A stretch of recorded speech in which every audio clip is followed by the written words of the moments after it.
네, 소망교회 여러분, 한 주간 동안 평안하셨습니까? 오늘도 우리가 이렇게 야외에 나와서 예배를 하게 되었습니다. 다음 주부터는 우리가 그 교회당에서 예배를 드릴 수가 있습니다.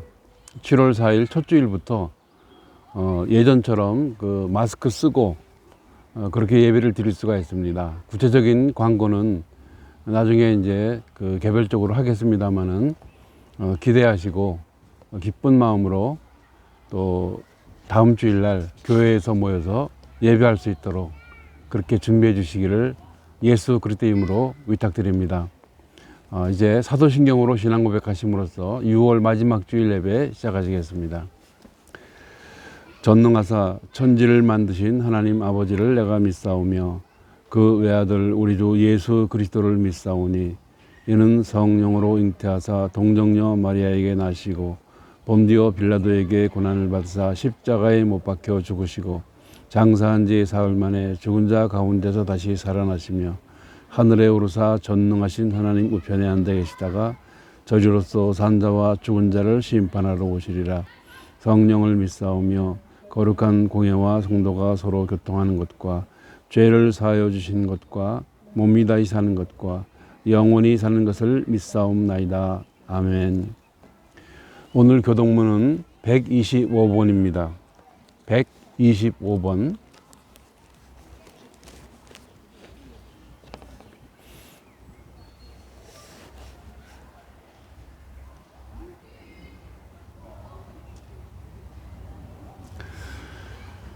하나님이여 사슴이 시냇물을 찾기에 갈급함 같이 내 영혼이 주를 찾기에 갈급하나이다.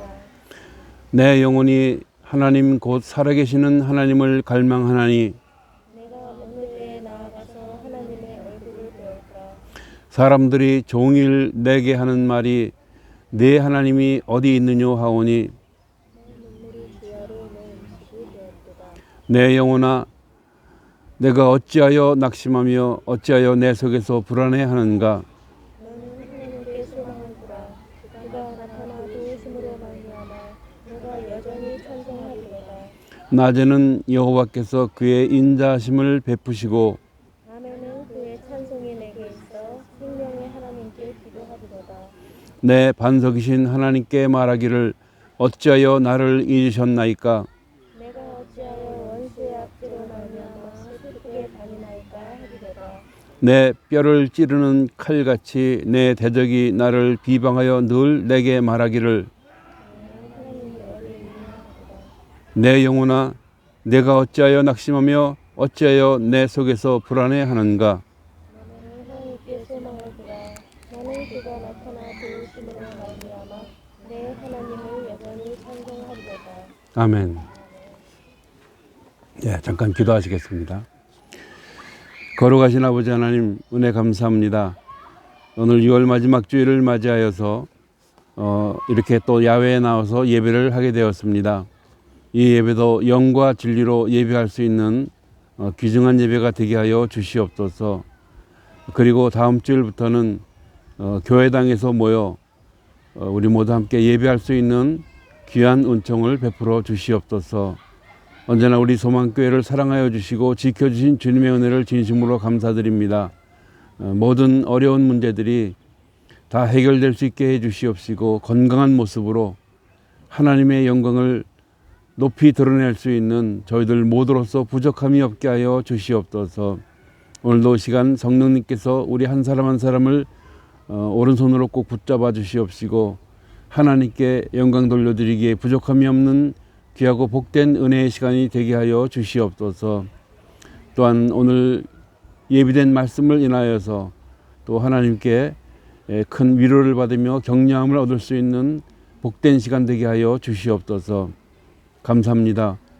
오늘도 아버지 하나님께 간절히 간구하옵기는 예수 그리스도께서 가르치신 그 기도로 기도하오니 하늘에 계신 우리 아버지여 이름이 거룩히 여김을 받으시오며 나라가 임하시오며 뜻이 하늘에서 이루어진 것 같이 땅에서도 이루어지이다. 오늘 우리에게 일용할 양식을 주시옵고 우리가 우리에게 죄 지은 자를 사하여 준 것 같이 우리 죄를 사하여 주시옵고 우리를 시험에 들게 하지 마시옵고 다만 악에서 구하시옵소서. 나라와 권세와 영광이 아버지께 영원히 싸움나이다. 아멘. 오늘 말씀은 사도행전 23장입니다. 사도행전 23장 1절에서부터 11절 말씀까지 교독하시겠습니다. 마지막 절은 합독하십니다.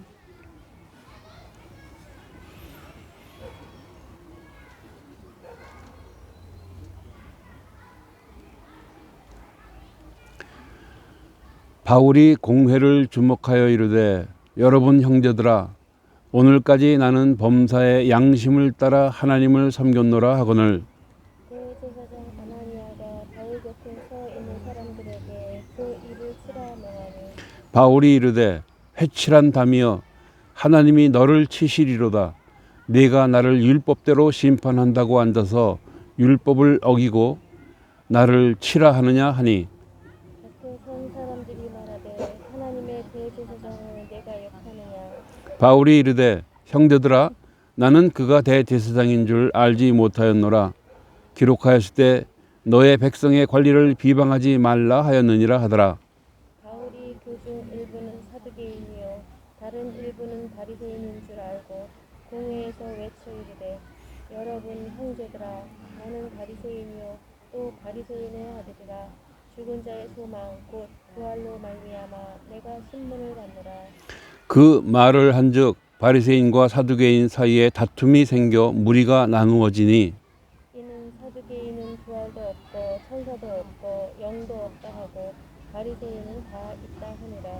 크게 떠들새 바리새인 편에서 몇 서기관이 일어나 다투어 이르되 우리가 이 사람을 보니 악한 것이 없도다.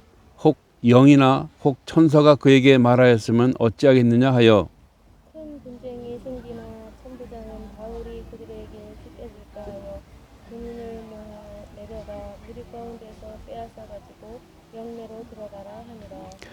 그날 밤에 주께서 바울 곁에 서서 이르시되 담대하라.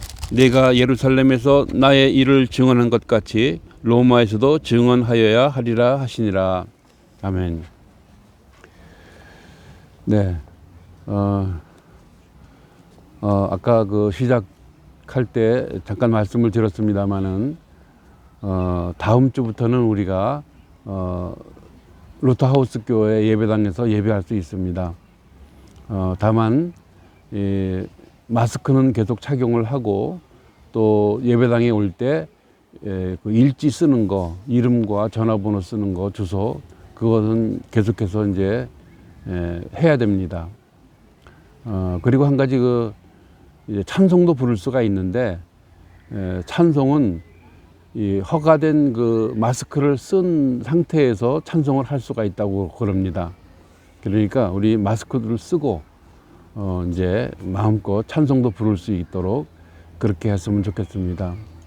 하여튼 한 주간 동안 더 기도 열심히 하시고 다음 주일에 교회당에서 다 만날 수 있도록 그렇게 준비해 주시기를 부탁드리겠습니다. 오늘 이렇게 또 이제 야외에 나와서 이렇게 그 동영상으로 촬영하고 있는 우리 여러 우리 청년들 정말 너무나도 감사드리고요. 하나님께서 큰 위로와 격려가 있으실 줄 믿습니다. 항상 우리 소망교회 흔들리지 않고 주님 오시는 그날까지 끝까지 지켜지는 그런 교회로서 부족함이 없기를 예수 그리스도 이름으로 축원드립니다. 잠깐 기도하시겠습니다. 하나님 아버지 감사합니다. 오늘도 주님의 은혜 가운데 우리가 이렇게 예배를 합니다. 참 좋은 장소에서 예배합니다. 주님이 이 자리에 저희와 함께하여 주시옵시고 이 예배를 통하여서 하나님의 영광이 나타나며 또한 우리들 모인 저희들의 예배하는 모든 우리 소망의 가족들의 심령 속에 주님의 위로하심과 격려하심 은혜가 충만할 수 있도록 역사하여 주시옵소서. 언제나 우리를 사랑하시는 주님, 오늘도 말씀을 증거하는 자는 다만 성령님의 도구로만 사용되어질 뿐입니다. 모든 인간적이고 세속적인 잘못된 부분들은 다 제하여 주시고 오직 하나님의 말씀 예수 그리스도의 복음만 우리들의 심령 속에 남게 하여 주시옵소서. 그리고 그 말씀대로 순종하며 살아갈 수 있는 우리 모든 소망의 가족들이 되게 하여 주시옵소서. 언제나 우리 소망교회를 사랑하시며 축복하시는 예수 그리스도의 이름으로 감사하며 기도드리옵나이다. 아멘. 오늘 그 말씀은 사도 바울이 참 예수 그리스도의 그 복음을 증거한다는 그 이유 하나 때문에 지금 유대인들로부터 특히 종교 지도자들로부터 이렇게 핍박을 당하고 박해를 받고 있는 그런 모습입니다. 유대인들의 그 최고 법정이죠. 그 산헤드린 공의회에 이제 그 바울이 참석해서 이제 바울이 자기 자신을 이제 변증한 그 자기 자신에 대해서 변호한 그 말 때문에 사도 바울은 더 많은 참 가중된 핍박을 받습니다. 심지어는 이 후반부에 가면 이제 기록되어 있으면 살해 위협까지 받습니다. 바울을 죽이기 위해서는 죽이기 전에는 밥도 먹지 않겠다 그러면서 40명의 암살단이 조직되는 그런 일도 생깁니다. 참 그럼에도 불구하고 아무리 그렇게 이제 복음 전파에 방해를 받아도 하나님의 계획은 계속해서 복음 전파의 그 모습으로 계속 진행되고 있습니다. 왜냐하면은 복음 전파의 사명이야말로 그게 하나님의 뜻이에요. 그게 하나님의 목적이에요. 그렇기 때문에 하나님의 복음 전파는 끝이 없습니다. 계속 진행됩니다. 여기 보면 그 말씀 그 21장에 보게 되면은 지금 바울이랑 그 아시아에서부터 이제 바울을 쫓아오면서 핍박하던 유대인들이 있었어요. 그 사람들이랑 예루살렘 성전에서 이렇게 만나게 됩니다. 그랬을 때 그 21장 27절에 보게 되면은 그 아시아에서부터 온 그 유대인들이 그 성전에 있는 여러 그 사람 무리들한테 충동을 해요. 막 그 사람들을 충동을 해서 사도 바울을 그 비방하면서 충동을 했기 때문에 사도 바울을 끌고 나가서 성전 바깥으로 끌고 나가서 그 백성들이 막 죽이려고까지 합니다. 그랬을 때 이 군인들이 투입이 되죠. 군인들이 그 소동이 일어나니까 군인들이 이제 나와서 그 사도 바울을 쇠사슬로 묶고 그리고 이제 그 군대 내로 군 부대 안으로 이렇게 끌고 가는 그런 일이 있었습니다. 그리고 나서 그 22장에 보면은 사도 바울과 그 백성들이 도대체 무슨 이유 때문에 이렇게 소동을 일으켰는가 그것에 대해서 자세히 알기 위해서 그 천부장이 사도 바울을 그러니까 이제 산헤드린 공의회에 이렇게 그 재판을 받도록 이렇게 조치를 취합니다. 그러니까 임시적으로 이렇게 산헤드린 공의회를 소집을 해가지고 재판을 받게 그렇게 한 겁니다. 그래서 오늘 우리가 읽은 23장에 있는 말씀대로 그 바울 때문에 바울의 문제 때문에 이 산헤드린 공의회가 임시적으로 이렇게 소집이 되어서 열린 겁니다. 우리는 오늘 이 본문 가운데 등장하는 여러 중요한 장면들이 있습니다. 이 장면들을 통해서 성령 하나님께서 우리에게 과연 어떤 말씀, 우리들이 영적인 삶을 어떻게 살아가기를 원하시는지 우리가 함께 나누면서 아무리 힘들고 어려운 환난과 고난 가운데서도 흔들리지 않고 요동하지 아니하고 굳센 믿음을 지키면서 이 시대 사명자로서의 본분을 충성스럽게 감당할 수 있는 우리 모든 소망가족들 되시기를 예수 그리스도의 이름으로 축원드립니다. 제일 먼저 그 바울과 사도 바울과 대제사장 아나니아에 관해서 말씀이 나오는데요. 지금 사도 바울은 그리스도의 복음을 증거하는 사람입니다. 그런데 어떻게 그리스도의 복음을 증거했느냐? 자기 뜻대로가 아니에요. 하나님의 뜻대로. 범사의 양심에 따라 하나님을 섬기면서 그리스도의 복음을 전한 이방인의 사도입니다. 과연 지난날 그 다메섹 길에서 부활하신 예수 그리스도를 만나서 완전히 변화된 후에 사도 바울은 그래요. 자기가 그동안에 배워왔던 여러 가지 학문이라든가 뭐 사회적인 지위, 명예 그런 거 아닙니다. 뭐 지식, 학문, 사상, 인간적인 뜻 다 내려놓습니다. 오직 하나님의 뜻에 따라서 행하는 사역을 했던 사도 바울입니다. 그야말로 본인 자신이 스스로 하나님 나라 시민이라고 얘기를 해요.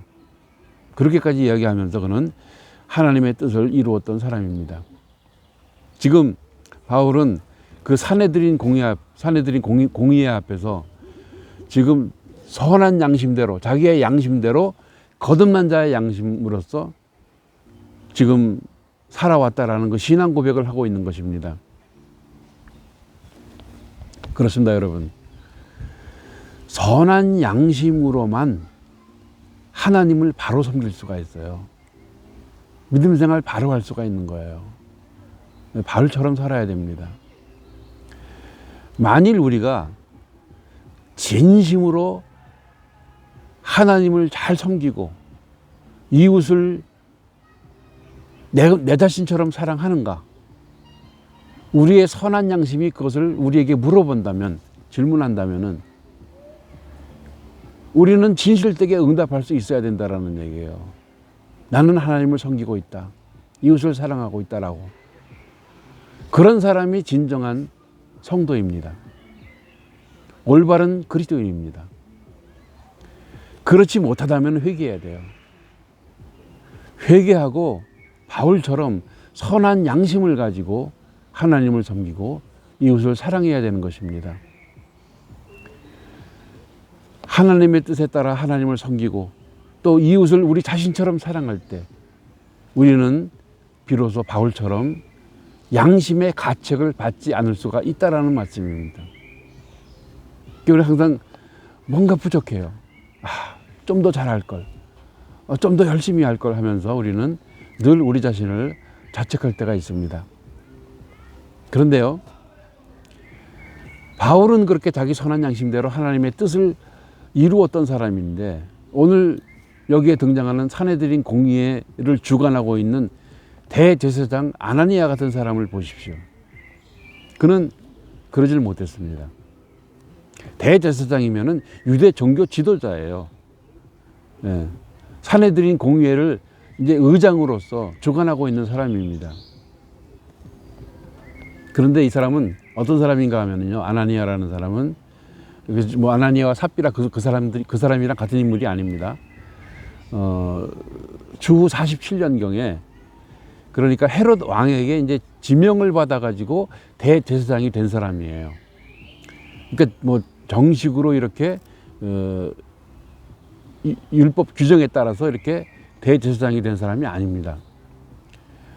그렇게 대제사장이 되었고 유세푸스, 그러니까 유대 역사가죠. 유세푸스에 의하면은 그 사람에 대해서 이렇게 기록을 하고 있어요. 아나니아라는 사람은 사마리아 사람들, 사마리아인들에 대해서 굉장히 잔인하고 그리고 약탈을 일삼았던 그런 사람이었다.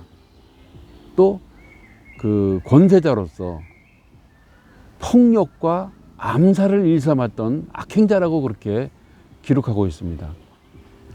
나쁜 사람이라는 얘기죠. 그런데 지금 보세요. 어느 정도 나쁜 사람인가 하면은 공의의 석상에서 사도 바울이 여러분 형제들아 오늘까지 나는 범사의 양심을 따라 하나님을 섬겼노라. 그렇게 말을 하니까 그 말 하자마자 뭐라 그랬느냐면은 그 옆에 있는 사람들한테 야, 그 입을 쳐라. 그렇게 명령을 할 정도로 아주 폭력적인 사람이라는 것을 알 수가 있습니다. 이게 무슨 말인가 하면은 아직까지 사도 바울이 정말로 죄가 있는지 없는지 판결도 나지 않은 상태에서 함부로 자기 신경질적으로 이렇게 명령을 막 내리는 겁니다. 대제사장이라는 사람이. 불법이에요. 사내들인 공의회에서 불법입니다. 이것은. 아니나 다를까 이 친로마주의자였던 이 아나니아 이 사람은 결국 로마에 대해서 반란을 일으키는 세력이 있었습니다. 그 셀로 땅이라는 그 유대의 한 당파인데 그 셀로 땅에 의해서 쫓기다가 도망 다니다가 하수도에 숨었어요. 하수도에 숨어 있다가 결국은 발각이 되어 가지고 끌려 나와서 살해를 당합니다. 아주 비참하게 죽습니다. 마치 그 사도 바울이 예언한 것처럼 하나님께서 너를 치실 것이다. 그렇게 말씀했던 거 그대로 이루어진 것처럼 그렇게 되어버렸습니다. 그렇습니다.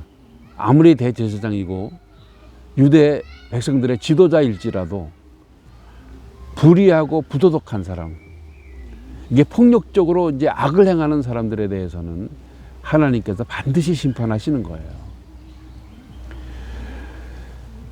참 권력으로 폭력을 행사하는 아나니아가 영의 사람 바울을 치라고 그렇게 말한 것은 뭐냐? 하나님을 대적하는 것과 똑같아요. 예. 불법이죠, 불법. 하나님을 대적하는 것과 똑같은 것입니다. 이런 아나니아 같은 지도자에 대해서 예수 그리스도께서도 마태복음 23장 같은 데 보게 되면 화이 있을진저 외식하는 서기관과 바리새인들이라고 강력하게 그렇게 책망하신 적이 있습니다. 바울처럼 선한 양심을 따라 사는 사람, 그런 사람들만이 진실로 담대할 수가 있습니다. 권세자를 향해서도 하나님 뜻대로 과감하게 책망할 수가 있는 거예요. 그렇지만은 이 아나니아 같은 사람을 보세요. 그 사람은 불의한 지도자로서 약한 사람들, 연약한 사람들을 오히려 힘들게 만들어요. 약한 사람들을 책망을 합니다. 그러면서 권세자들에게는 아첨을 또 잘해요. 그게 이 아나니아 같은 사람들의 모습입니다. 하나님께서는요, 다 모두 행한 대로 다 갚으시는 분이세요. 예, 행한 대로 다 갚으시는 분이세요. 아나니아를 책망하고 저주하는 이 바울을 보고 바울 곁에 서 있는 사람들이 얘기합니다. 어떻게 하나님의 대제사장을 네가 욕할 수가 있느냐? 그러면서 다윗을 막 꾸짖습니다. 그랬더니 바울은 이제 5절 말씀으로 대답하는 것이죠. 바울이 이르되 형제들아 나는 그가 대제사장인 줄 알지 못하였노라 했습니다. 왜 그러냐면 그럴 수밖에 없는 것이 아까도 처음에 말씀드렸듯이 지금 이 사내들인 공의회는 비공식적으로 모인 그런 공의회예요. 그리고 제대로 다 참석하지도 않았습니다. 그 전 인원이 71명이 다 참석을 해야 되는데 그러지도 못했습니다.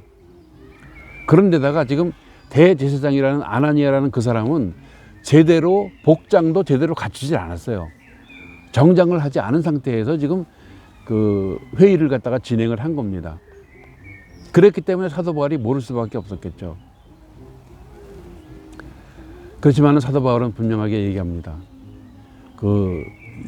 출애굽기 22장 28절에 있는 말씀대로 너는 재판장을 모독하지 말며 백성의 지도자를 저주하지 말지니라는 그 말씀을 인용해 가면서 지금 자기가 대제사장을 이제 저주하고 모독한 게 아니다라는 것을 변증을 하면서 사과하는 것이죠.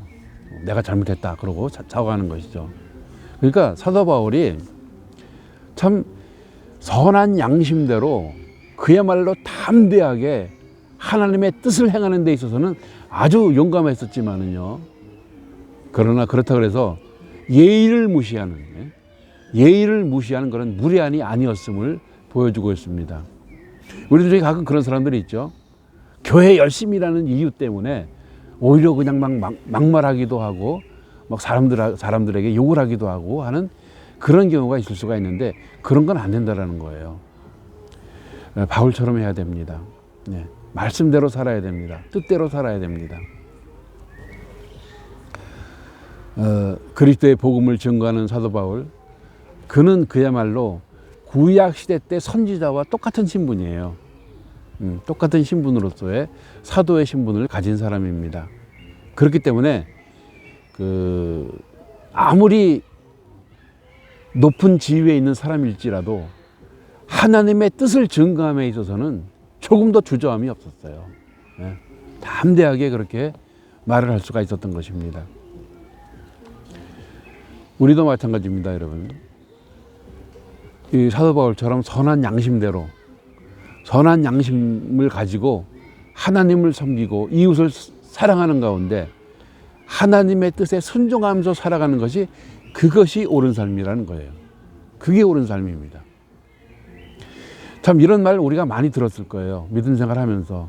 뭐 그거 누가 모르나? 알면서 안 해. 그죠? 알면서 그대로 행하지를 못해요. 그렇다면 우리도 아나니아와 다를 수가 없는 거예요. 그렇기 때문에 우리는 이제는 더 이상 이번 이 코로나로 인해서 우리는 진짜 하나님께서 무슨 말씀을 하시는가를 우리는 분명히 깨달아야 되는 겁니다. 왜 하나님의 뜻대로 살지 않느냐? 왜 하나님을 잘 섬기고 이웃을 사랑하지 않느냐 이거예요. 그대로 순종하면서 우리는 살아야 된다는 그 말씀입니다. 세상 사람들처럼 자신의 권세, 물질, 명예 그런 거 가지고 오만불선하게 살아간다면요, 그거는 스스로 멸망을 자초하는 길일 뿐이에요. 우리는 예수 그리스도로 말미암아 하나님의 백성이요 그리스도의 일꾼된 참 귀한 신분입니다. 그러니까 마땅히 선한 양심대로 하나님의 뜻을 이루며 하나님을 경외하고 섬기는 가운데 이웃을 우리 자신처럼 사랑하는 그런 바울의 삶을 본받아 살아야 될 줄로 믿습니다. 선한 양심대로 하나님을 섬기며 이웃을 사랑하는 소망가족으로 늘 승리하시기를 예수 그리스도의 이름으로 축원드립니다. 두 번째는 바리새인과 사두개인에 관한 말씀이에요. 지금 그러니까 그 산헤드린 공회에 구성되어 있는 그 공회원들은요, 사두개인, 바리새인, 또 서기관, 제사장, 장로들, 그러니까 유대 지도자들의 그 대표 인물들이 모여서 이제 그 산헤드린 공회를 갖다가 이렇게 구성을 하게 됩니다. 그 6절 말씀을 보게 되면은 사울이 그중 일부는 사두개인이요, 다른 일부는 바리새인인 줄 알고 그렇게 보니까 쭉 한번 이렇게 둘러보니까 어쩌면은 이 사도 바울 같은 경우도 과거에 바리새인이었기 때문에 자기가 아는 사람도 거기 있었을 거예요. 예. 아는 사람도 거기 있었을지도 모릅니다. 이렇게 쭉 보고 나서 유대 종교 지도자들이 다 모였구나 그렇게 생각을 하고 지금 큰 소리로 내가 왜 이 자리에 오게 되었는지, 사도 바울이 왜 이 산헤드린 공의회에서 이 재판을 받을 수밖에 없었는지에 대해서 담대하게 외칩니다. 큰 소리로. 그렇다고 해서 사도 바울이 바리새인과 사두개인을 서로 이렇게 논쟁을 불러일으키게 하기 위해서 일부러 의도적으로 그렇게 한 게 아니에요. 그야말로 유대 지도자들이 모인 그 자리에서조차 예수 그리스도의 부활의 복음을 선포함으로써 그 공회원들로 하여금 바로 그분이 메시아이시다. 십자가에 못 박혀 죽으셨지만 다시 살아나신 그분께서 메시아이시다라는 것을 확증하게 하기 위해서 그런 뜻에서 지금 사도 바울이 큰 소리로 외친 겁니다. 그렇습니다, 여러분. 이 부활복음이야말로 그리스도 복음의 핵심입니다. 가장 중요한 핵심입니다. 여기에서 우리는 그 바리새인과 그 사두개인에 대해서 조금 알아볼 필요가 있는데, 그게 뭐냐면 바리새인 같은 경우는 이 분리된 자, 구별된 자, 혹은 그 분리주의자, 뭐 그런 뜻의 이름을 가진 그런 유대교의 한 종파입니다. 이 사람들은 그 세속이라든가 비율법적인 것이라든가 경건하지 못한 것들, 그런 것과는 완전히 구별되어서 분리된 삶을 산다고 해서 이 바리새인이라는 이름을 붙여준 겁니다. 이 사람들은 구약 성경을 정경으로 믿어요. 올바른 성경으로 믿습니다. 그리고 율법 연구를 합니다. 그리고 율법을 갖다가 준수하는 데 있어서 아주 철저합니다. 특히 레위기서에 나오는 금식이라든가 이런 그 정결 의식에 대해서는 아주 철저하게 지키는 사람들입니다. 그리고 이제 구전으로 전해 내려오는 조상들의 유전이라든가 장로들의 그 전통을 갖다가 이렇게 잘 중요하게 생각하는 그런 사람들입니다. 이 사람들은 또 이제 부활이라든가 또 영이라든가 그런 그 천사에 대해서 다 믿어요. 믿고 인정하는 그런 사람들입니다. 아주 엄격하게 율법을 준수하는 그런 삶이라든가 그 신앙적인 모범 때문에 유대 그 일반 백성들에게 많은 그 신망을 얻고 존경을 받는 그런 사람들이 바로 이제 그 바리새인들이었습니다. 그런데 이 사람들에게도 문제가 있습니다. 그 당시에 그 예루살렘에 인구가 얼마냐면 2만 5천 명에서 한 3만 명 정도가 돼요. 그런데 그 중에서 6천 명이 바리새인이에요. 6천 명. 꽤 많았었던 것이죠. 그런데 그 요한복음 3장의 니고데모라든가 또 바울의 스승 가말리엘 같은 사람들이 바로 대표적인 그 바리새인 중에 하나입니다. 그런데 이 바리새인들이 뭐가 문제인가 하면은 율법을 문자적으로 지켜요. 문자적으로 지킴으로써 의롭게 된다라고 그렇게 생각을 한 사람들이에요. 네. 그런데 정작 이 사람들이 율법을 지키는 데 있어서 장로들의 그 전통이라든가 조상들의 그 유전을 갖다가 이렇게 내세우면서 율법 준수를 갖다가 교묘하게 왜곡을 해요. 교묘하게 왜곡을 하면서 지나치게 그 겉으로만 드러나는 외형적인 그런 그 의의를 강조하는 그런 사람들이 바로 바리새인들이었습니다. 그래서 이제 그 세리들이라든가 죄인들과는 일절 교제를 삼가하고 또 형식주의, 율법주의, 그런 극단적인 분리주의에다가 권위주의적인 특권의식에 사로잡혔던 사람들이 바로 바리새인들입니다. 그래서 예수님께서도 그들에 대해서 아주 그냥 강하게 책망하신 부분이 있어요. 뭐라고 얘기했냐면 그들에게 독사의 자식이라고 얘기를 했어요. 독사의 자식이라고 맹인이라고까지 얘기하시고 또 외식하는 자, 뱀이라고 하고 마귀의 자식들이라고 그렇게 예수님께서 책망하신 일이 있습니다. 그와 반면에 사두개인 같은 경우는 그럼 어떻냐? 이 사람들은 그 주전 160년경에 그 하스모니안 왕조 때입니다. 그러니까 이 유대교가 독립적인 그런 그 종교로서 이제 그 활동을 할 수 있게 된 그 때입니다.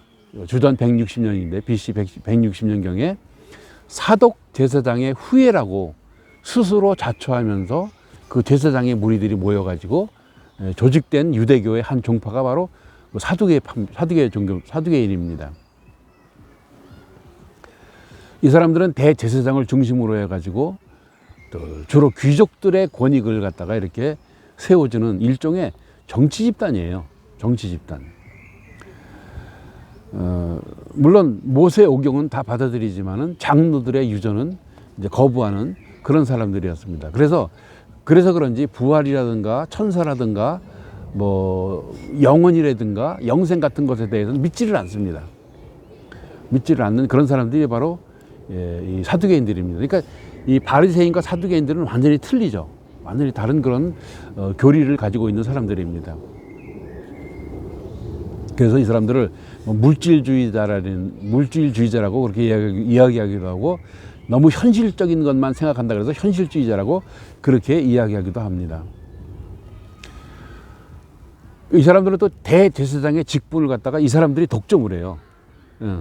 자기들이 독점을 해가지고 신앙의 순수성은 다 잃어버리고 윤리적으로도 온전하지 못해가지고 백성들로부터 많은 비난을 받았던 사람들이 바로 사두개인들이었습니다.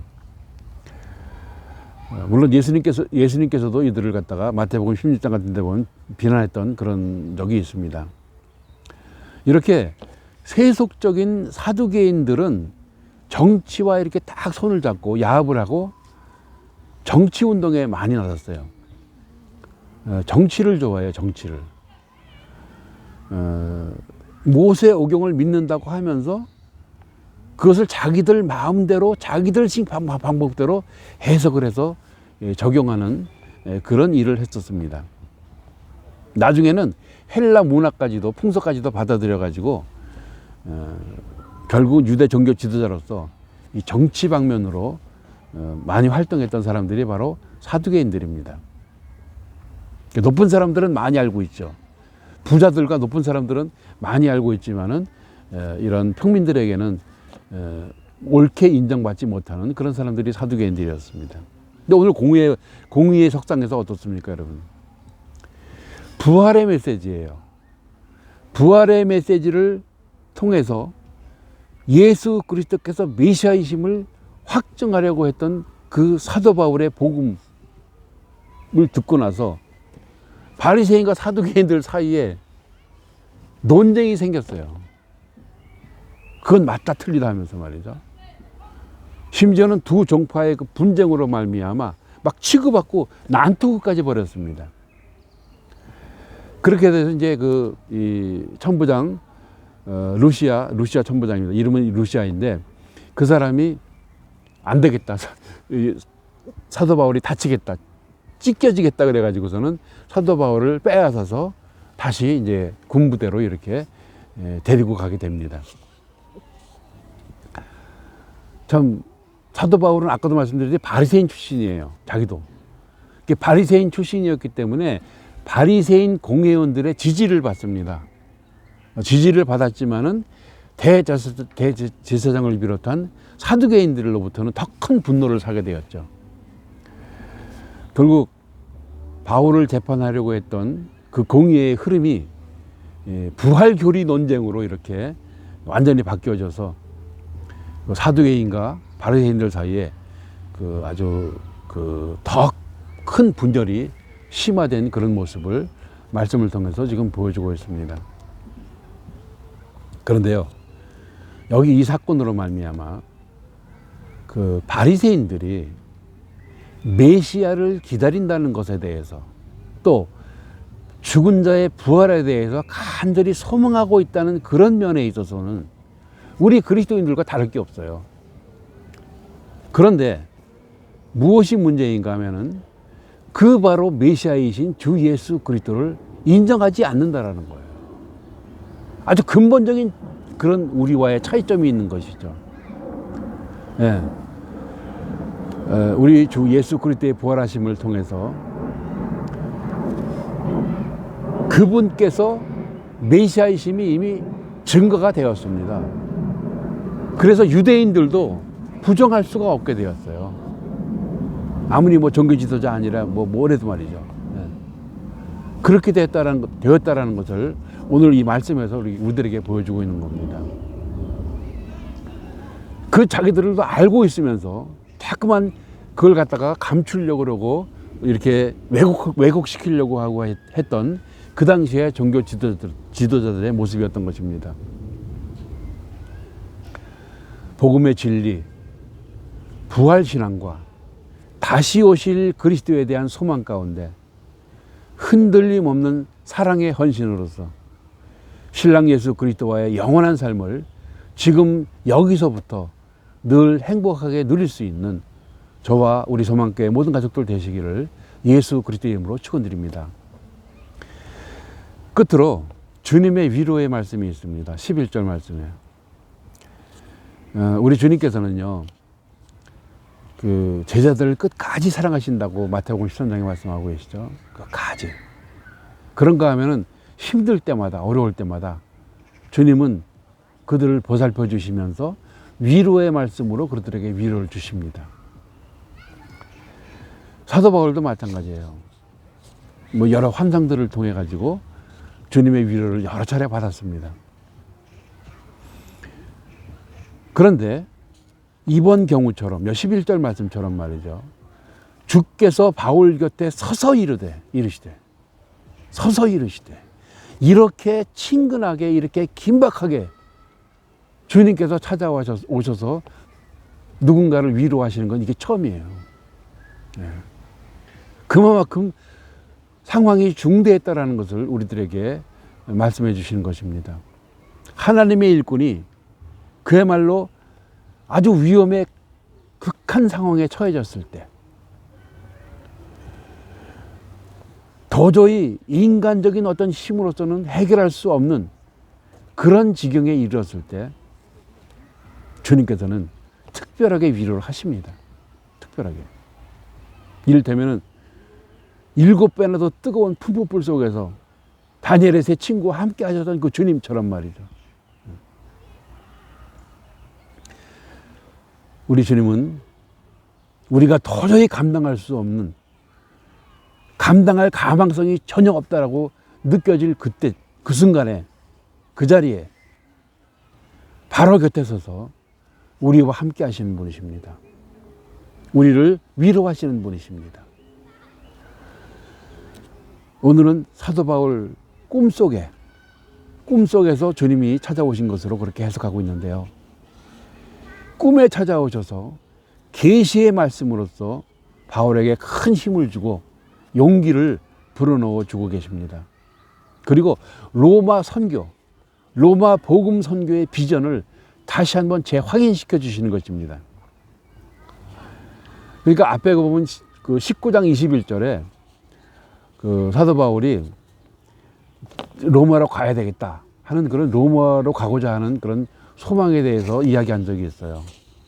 그것이 단순히 로마로 가는 것이 단순히 바울만의 소망이 아니었다라는 것을 여기 23장 11절에 와가지고 예수님께서 친히 그것을 갖다가 확증해 주시는 거예요. 로마 선교야말로 주님께서 사도 바울에게 맡기신 사명이라는 사실을 바울과 우리 모든 그리스도인들에게 말씀해 주고 계시는 것입니다. 담대하라. 내가 예루살렘에서 나의 일을 증언한 것 같이 로마에서도 증언하여야 하리라. 오늘 지금 예루살렘에서 겪고 있는 이 핍박과 박해, 이게 점점 더 심해져 가고 있어요. 정말 불안합니다. 그래서 그 사내들인 공의에서 막 거의 그 내맞아서 어떻게 될 뻔했던 그 상황 가운데에서 군인들에 의해서 구조를 받아가지고 지금 군부대 안에 들어와 있는 거예요. 피신해 있는 겁니다. 이와 같은 절박한 심정으로 바울은 그 하룻밤을 지내면서 있을 때 예수님께서 찾아오시는 거예요. 주님께서. 부활하신 예수님께서 오셔서 꿈에 나타나서 위로와 격려의 말씀을 해주시는 겁니다. 이렇게 주님께서는요, 우리들도 마찬가지입니다. 그 사도 바울이 전도 사역에 있어서 중대한 순간마다, 중요할 때마다 이제 용기를 불어넣어 주시는 분이 바로 우리 주님이십니다. 위기 가운데 주님은 바울로 하여금 사명 감당의 뚜렷한 목표를 확인해 주시고 담대한 용기를 불어넣어 주셨습니다. 이렇게 하나님께서, 이 주님께서 사도 바울을 위로하시는 그 목적이라 그럴까요? 그 당시에 그 로마는 세계의 중심지였었어요. 세계의 중심지였기 때문에 로마의 복음이 들어가게 된다면은 그 로마의 복음이 진출함으로 말미암아 이제는 예수 그리스도께서 명령하신 것대로 땅끝까지 복음이 확장될 무한한 가능성을 얻게 되는 겁니다. 그래서 로마에 사도 바울은 가고자 했던 겁니다. 특히나 이 로마는 그 여러 나라로 이렇게 진출할 수 있는 도로망이, 그 도로가 아주 잘 만들어져 있었어요. 그랬기 때문에 더욱 사도 바울은 로마로 가려고 했던 것이고, 그리로 가려고 했던 그 사도 바울의 소망이 바로 하나님의 뜻이었다라는 겁니다. 그게 하나님의 목적이었다라는 거예요. 복음 전파는 하나님의 뜻입니다. 하나님의 목적입니다. 그것은 지금도 변함이 없습니다.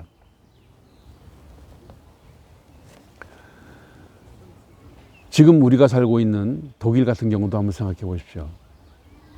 선교 요충지예요. 세계 여러 나라로 향할 수 있는 최적의 장소입니다.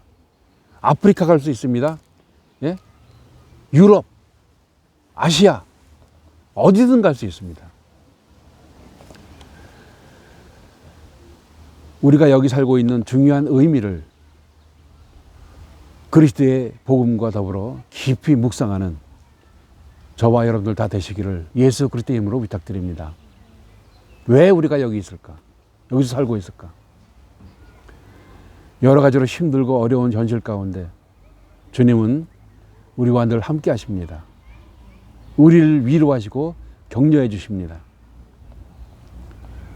사도 바울은 주님께서 주시는 그 위로와 격려의 말씀으로 말미암아 앞으로 2년 동안 로마 선교 여행 가운데 많은 고난과 위험이 닥쳐온다 할지라도 바울은 담대하게 그리스도의 복음을 전파할 것입니다.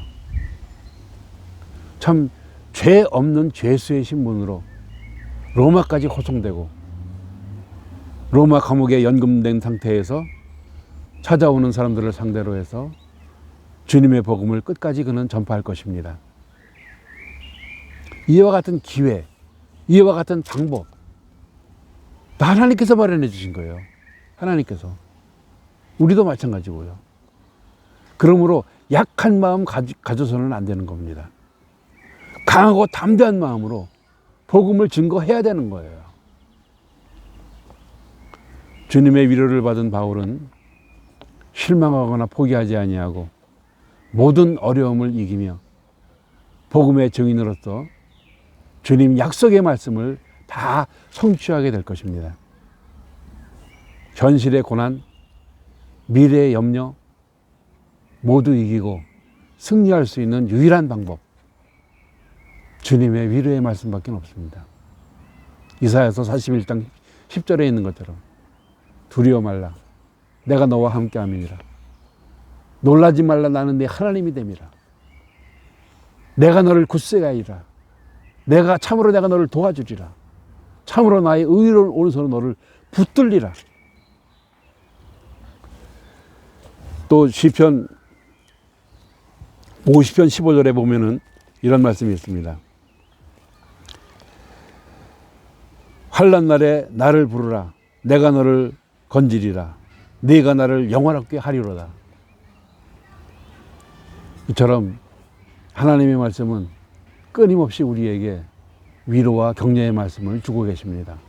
그 밖에도 로마서 5장 3장 3절 4절이라든가 로마서 12장 12절, 주님은 항상 우리를 위로하고 계십니다. 오늘 주신 주님의 말씀을 붙들고 성령님 의지하여 남은 그리스도의 복음의 증인의 삶을 열심히 살아감으로써 항상 승리하는 우리 소망가족들 다 되시기를 예수 그리스도의 이름으로 축원드립니다. 기도하시겠습니다. 좋으신 아버지 하나님, 은혜 감사합니다. 우리는 누가 뭐래도 그리스도의 제자요 그리스도 복음의 증인인 줄로 믿습니다. 우리들의 본분을 잊지 말게 하여 주시옵시고 사명을 잘 감당할 수 있게 하여 주시옵소서. 오늘의 말씀 붙들고 좌로나 우로나 치우치지 아니하고 흔들리지 않는 참 복음의 증인으로서 늘 승리할 수 있는 우리 모든 소망의 가족들이 되게 하여 주시옵소서. 성령님 오른손으로 꼭 붙드시고 도와주실 줄 믿사옵고 살아계신 예수 그리스도 이름으로 기도드립니다. 아멘.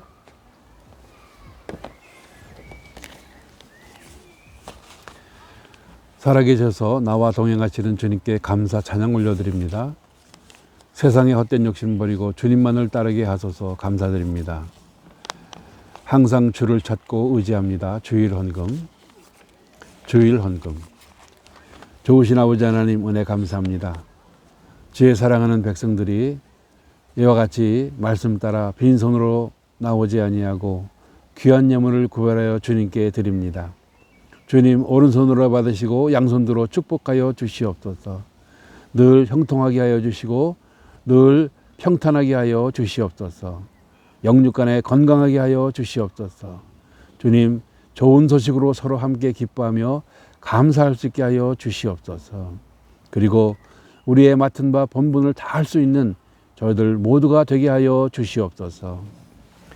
지금은 우리 구주 예수 그리스도의 은혜와 하나님 아버지의 극진하신 사랑과 보혜사 성령님의 감동 감화 인도 교통 내주하심이 주님 사랑하시는 소망의 모든 가족들 위해 흩어져 있는 식구들 위해 지금 이 자리 저희들 모두 위해 이제로부터 영원히 함께 있을지어다. 아멘.